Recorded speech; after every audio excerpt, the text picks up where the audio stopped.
Sexta-feira, Ministra da Educação Dulce de Jesus falou encontro com o Presidente da República e a Palácio Presidencial Bairro PT dele. Governante informa a Soromalo Josefe Estado atucima orientação do Presidente da República com o Ministério da Educação atu lidera processo de examinação do documento Fraternidade Humana. Nebe retangona resolução do Parlamento Nacional.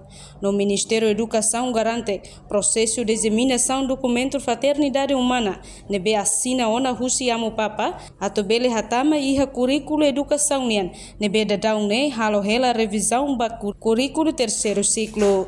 Sim, orientação do Ministério da Educação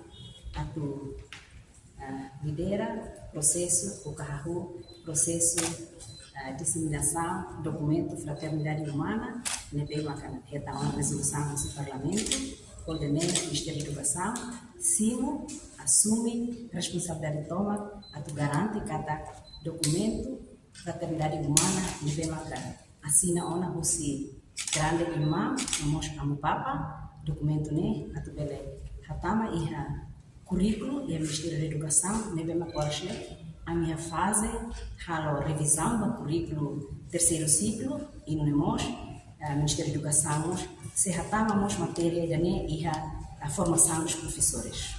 Inga nela hahu hatama ia currículo depois mas be currículo é processo vida mas be hahu da bola de serviço então se Ministério da Educação se serviço ho gabinete da presidência atu garante iha documento de bem simples atu professor sira ko estudante sira bem usa amba documento oficial mas bem tem que mudar a versão de bem simples talvez que tem que uma imagem rua não ajuda a professor estudante sira bem usa amba a vantagem tama no nema itania parlamento sira halo resolução ida e todo concorda adopta documento ne e inclinação.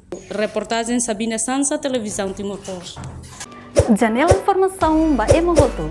Atua tem informação atual dia kliu. Kita haluha. Haneham botão subscribe, like. Halo comentário no fahe tutang ba media sosial hotu.